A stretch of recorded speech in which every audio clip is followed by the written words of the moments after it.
Picture this. Night has fallen over the rugged Blue Ridge Mountains of North Carolina.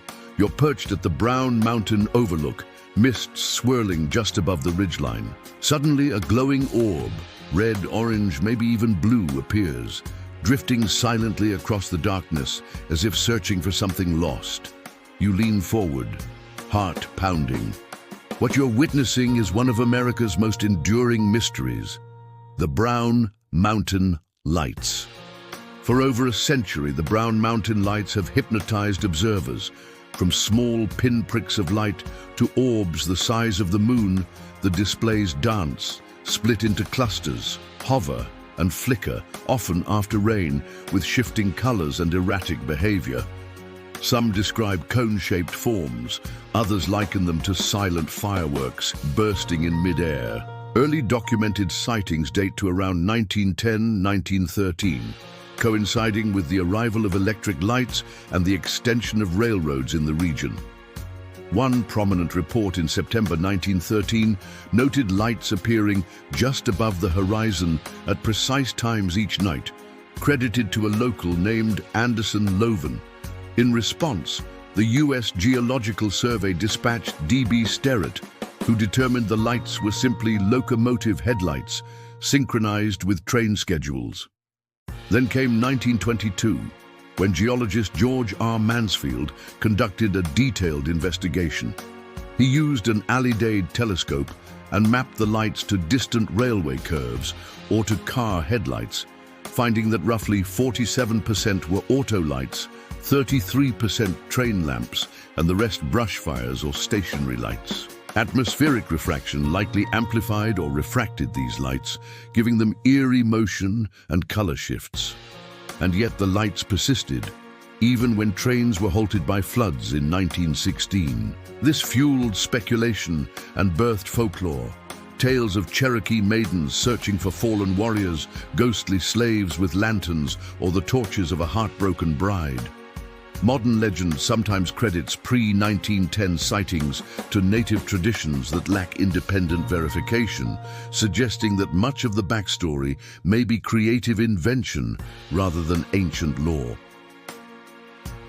By the mid-20th century, Brown Mountain became a magnet for UFO hunters and paranormal enthusiasts. In 1965, Ralph Lael claimed telepathic contact with the lights, plus an alien mummy he exhibited in a rock shop. Later, researchers proposed deep underground alien bases near the ridge. The location even inspired a 1999 X-Files episode titled Field Trip, framing the lights as linked to mysterious disappearances. Nonetheless, science continued its methodical work. In 1977, Oak Ridge National Laboratory beamed a powerful arc light from over 20 miles away. Viewers at the ridge saw a reddish orb hovering, apparently paranormal, but in truth, just refracted light from the distant beam. Appalachian State University still operates low-light cameras monitoring the site. As of their 2014 report, over 6,300 hours of footage revealed no inexplicable lights, just mundane sources like headlights, campfires, even fireflies. Yet witnesses persist. Some describe lights that split and re-emerge. Others claim to have touched glowing orbs and felt electric shocks. A 1982 case involved a local man who allegedly touched a hovering sphere, survived unscathed, and had 6 witnesses validate the encounter. Skeptics argue that such stories arise from a mix of expectation, folklore, and primed imaginations in atmospheric conditions conducive to optical illusions. The phenomenon is not unique. Similar ghost lights include Texas's Marfa lights, Japan's Min lights, and Norway's Hessdalen lights. These natural and cultural mirror images often spring from a blend of physics and folklore. But believers ask, what about sightings during train shutdowns? What about glowing balls visible through fog in remote forest settings? Atmospheric refraction can magnify distant lights and tweak their colors. Phosphorescence from swamp gases, fireflies, and brush fire glow could all contribute. Ball lightning has been mentioned, though rare.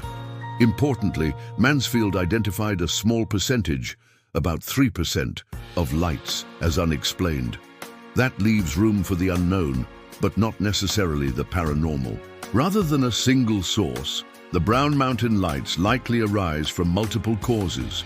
Distant human-made lights amplified by atmospheric conditions, combined with natural light sources and human storytelling. One researcher concluded there's no single phenomenon to explain, just a cluster of misidentified lights adapted over time by culture, folklore, and expectation. Today, Brown Mountain attracts both tourists and passion-driven researchers. The annual Brown Mountain Lights Festival celebrates local musicians and artisans, weaving together history, legend, and tourism. Wildlife scene photographers and night vision camera teams stake out the overlook. Paranormal tour groups bring ghost hunters, while physics professors bring alidades and telescopes, seeking classification rather than confirmation. Ultimately, the lights remain a potent symbol. Are they supernatural omens, messages from lost souls, alien artifacts? Or are they testaments to how easy it is for humans to see wonder in the natural world under the right conditions? One thing is certain, no matter how many skeptics analyze the data, stories persist because stories are powerful.